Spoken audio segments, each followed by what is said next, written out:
Mahabharata. When the lineage was broken. Season 1, Episode 5. The palace of Hastinapur had fallen silent. Vichitravirya was dead.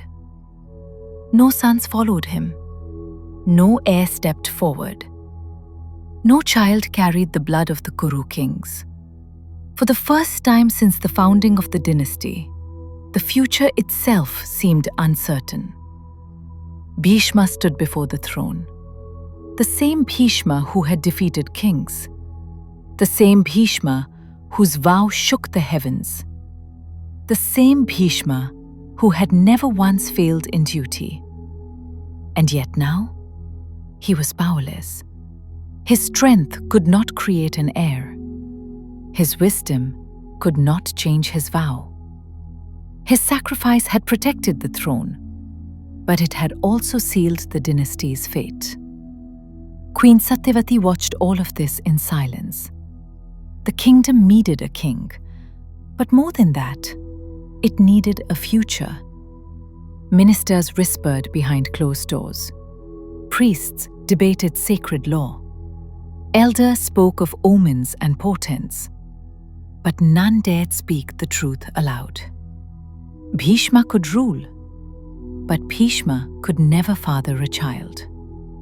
And so, the burden fell upon Satyavati.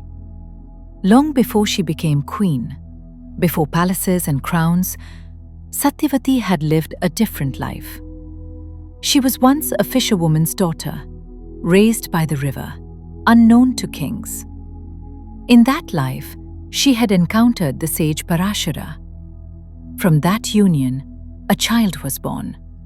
A child born of ascetic fire and divine will. His name was Vyasa. Vyasa did not grow up in palaces. He grew up in forests, among sages, among scriptures older than kingdoms. He knew the laws of dharma. He knew the weight of destiny, and he knew secrets few others dared speak. As the Kuru line trembled, Satyavati made her choice.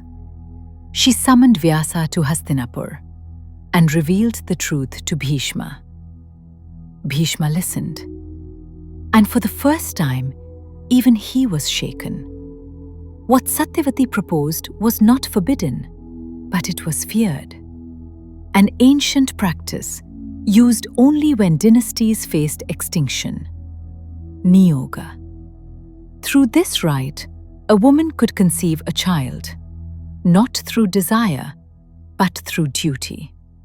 The child would not belong to the man, but to the dynasty. Ambika and Ambalika were informed. Fear gripped them. They were young, widowed, alone. Duty demanded obedience, but the cost was unbearable. Vyasa approached Ambika first. When she saw him, his ascetic form frightened her. In fear, she closed her eyes. Vyasa spoke calmly. You will give birth to a son named Dhritarashtra, strong of body, royal by birth. But because you closed your eyes, darkness will mark his fate. He will be born blind. Satyavati was shocked. How can a blind man rule a kingdom? She asked. And so, she asked Vyasa to return again. This time, Ambalika was called. She knew not to close her eyes, but fear drained the color from her face. She became pale. Once again, Vyasa spoke. You will give birth to a son named Pandu. But because fear turned you pale, your child will be pale, fragile, and marked by weakness. Satyavati was shaken once more. How can a weak king protect the kingdom? She asked. And so, she asked Vyasa to return for a third time. But Ambika could not face the sage again. Instead, she sent her maid, dressed as a princess. When Vyasa arrived, the maid welcomed him with calm respect. She washed his feet, offered him fruits, and showed no fear. Afterward, Vyasa spoke to Satyavati. I was deceived. The princess sent her maid in her place. That gentle woman will give birth to a son named Vidura. He will be calm, unafraid, pure in heart.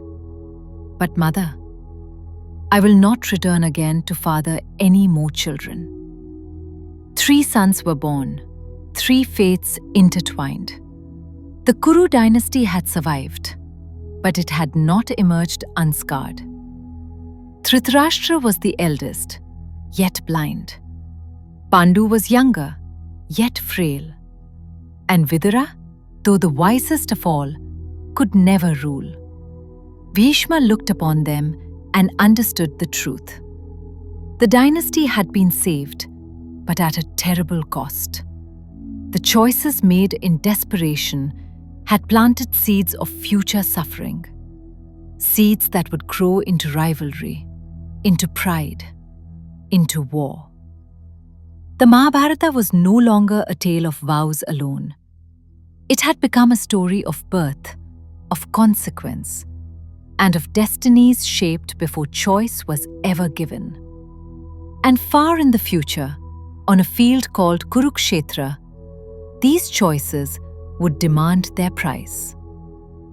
If this story moves you, if these ancient choices still echo in your heart, support this journey and walk with us as the Mahabharata unfolds. To be continued.